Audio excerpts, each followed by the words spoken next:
Teologia sistemática. Norman Geisler. Pecado, salvação, a igreja, as últimas coisas.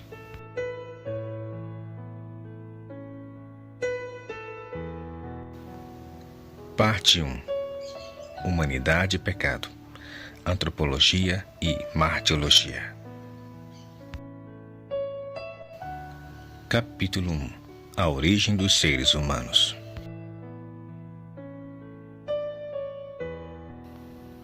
Todos os teólogos evangélicos creem que os primeiros seres humanos foram criados diretamente por Deus. Tendo isto em mente, concentrar-nos-emos nas condições originalmente criadas para Adão e Eva, nas quais ocorreram tanto na tentação como na queda.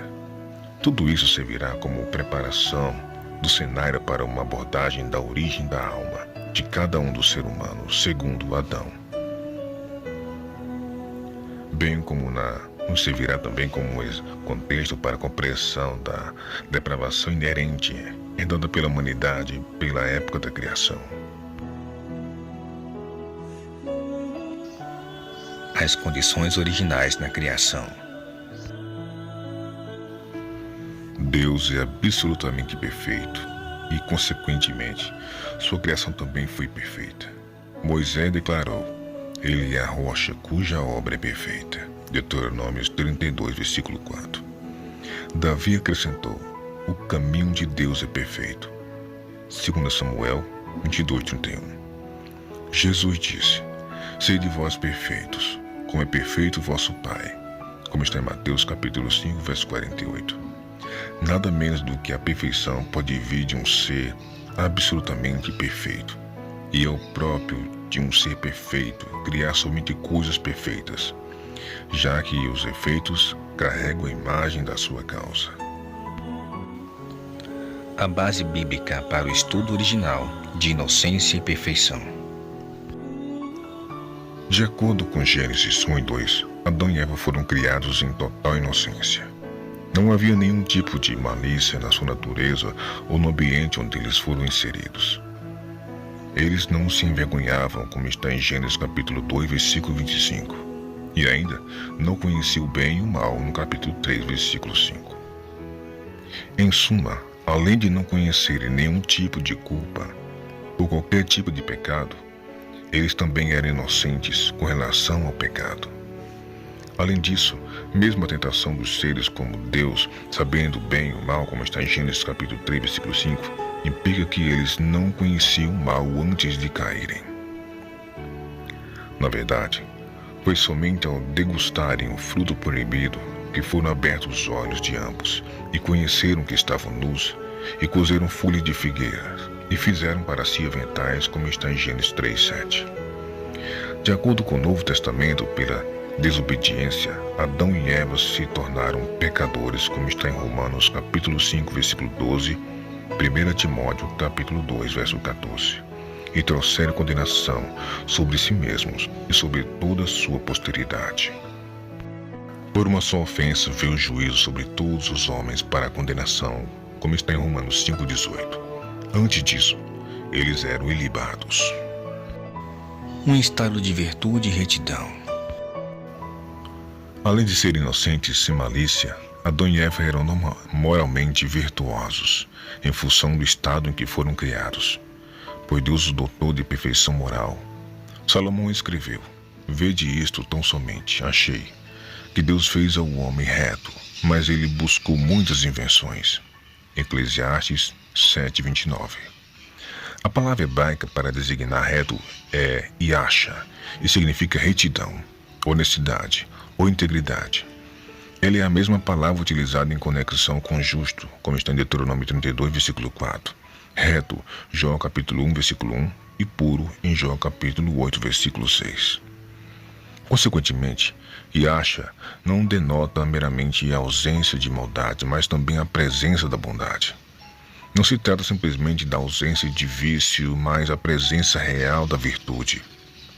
Existem duas visões básicas a respeito da origem deste estado de pureza na criação. Primeiro, a visão sobrenatural. Jonathan Edwards, 1703, a 1758, sustentou que esse estado original teria sido um estado de graça sobrenatural no qual Adão foi criado antes da queda, mas que em função do pecado foi perdida. A história de Gênesis capítulo 1 ao 3 nos leva a supor que o pecado de Adão, no que diz respeito ao fruto proibido, foi o primeiro pecado cometido.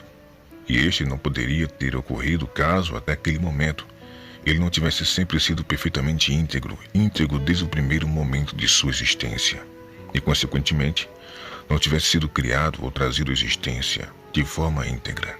Além disso, em um agente moral sujeito a obrigações morais, é a mesma coisa ser perfeitamente inocente e ser perfeitamente íntegro. Precisa ser a mesma coisa, porque não pode mais haver um meio termo entre pecado e integridade, ou entre estar certo ou estar errado. No sentido moral, da mesma forma que não pode haver também um meio termo entre ser reto e ser torto, no sentido natural. Tomás de Aquino, 1225 a 1274, e os seus seguidores na Igreja Católica também sustentavam o mesmo ponto de vista, ou seja, que a retidão original não era natural, mas sobrenatural. Um erudito católico afirmou que foi necessário que Deus transmitisse a Adão essa retidão sobrenatural na criação, a fim de proporcionar um remédio para essa doença, o langor da natureza humana que surge da natureza de organização material. O conhecido teólogo reformado William Shedd, 1820-1894, criticou essa visão como uma relíquia da ideia gnóstica acerca da matéria, e o rejeitou, pois, assim o fosse, Deus teria criado o homem já em estado de pecado. Segundo, a visão natural. Shedd argumentava que esse estado de perfeição na criação era natural, ou seja, a própria natureza com a qual Deus criara Adão era moralmente reta e perfeita. Ele observou que a mesma palavra hebraica, Yasha, é utilizada por Deus para se referir a Jó. Este era homem sincero e reto e temente a Deus, e desviava do mal, como está em Jó capítulo 1, versículo 1. A justiça original está contida na própria ideia de um homem que foi criado pelas mãos do Criador. Ela é a parte do seu dote de criação e de nada precisa ser acrescentada. A obra do Criador é perfeita e não precisa de nenhuma espécie de aperfeiçoamento. Em suma, de acordo com a visão natural, como Deus é perfeito, ele é incapaz de criar uma criatura imperfeita. Logo, o estado natural de Adão e Eva, desde o momento da criação, era necessariamente de perfeição. Um ambiente perfeito. Além de uma natureza perfeita, Adão também recebeu um ambiente perfeito. No Éden não havia pecado. Aquele lugar era um paraíso de bondade. Deus o havia criado, Gênesis 2, versículo 8 em seguir. E tudo que Deus criou era muito bom, Gênesis capítulo 1, versículo 31. No Éden não havia nenhuma imperfeição moral ou metafísica. Em todos os sentidos, aquele era um lugar sem máculas. Não havia nenhuma tendência ao mal por parte de Adão e nada de ruim acerca do ambiente ao seu redor. A criação estava sujeita à corrupção da forma como ficou depois da queda, como está em Romanos 8, 22. Não havia morte no gênero humano, Romanos 5, 12. E tanto a natureza interna quanto externa eram absolutamente perfeitas. Um estado de domínio. No estado original da criação, a humanidade não era serva da natureza, mas exercia seu senhorio sobre ela. O homem não era escravo do seu braço forte, ao contrário, a natureza lhe servia, pois ela estava sujeita à humanidade. Deus disse aos seres humanos: enchei a terra, sujeitai-a e dominai sobre os peixes do mar, sobre as aves do céu e sobre todo animal que se move sobre a terra. Gênesis 1, 28. Um estado de responsabilidade moral. Tudo isso não significa que Adão não precisava prestar contas a ninguém que estivesse acima dele. Na verdade, ele estava em estado de subordinação, pois e ordenou o Senhor Deus ao homem, dizendo: de toda a árvore do jardim comerás livremente, mas a árvore da ciência do bem e do mal, dela não comerás, porque no dia em que dela comerdes, certamente morrerás. Gênesis 2, 16 e 17. Deus lhe havia dado uma ordem, e Adão tinha a responsabilidade de obedecer ao Criador. Como sabemos, foi exatamente nesse ponto que Adão falhou, e de maneira miserável. Gênesis 3, 1, Romanos 5, 12 e 21, 1 Timóteo 2, 14. Adão estava livre no sentido em que suas ações foram autodeterminadas. Deus falou de maneira bastante específica: de toda a árvore do jardim comerás livremente. Gênesis 2,16.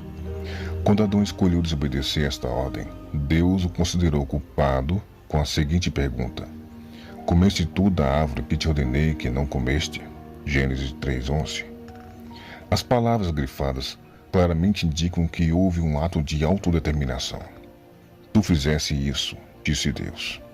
Portanto, tu também serás responsável pelo teu ato, sustentou o Criador.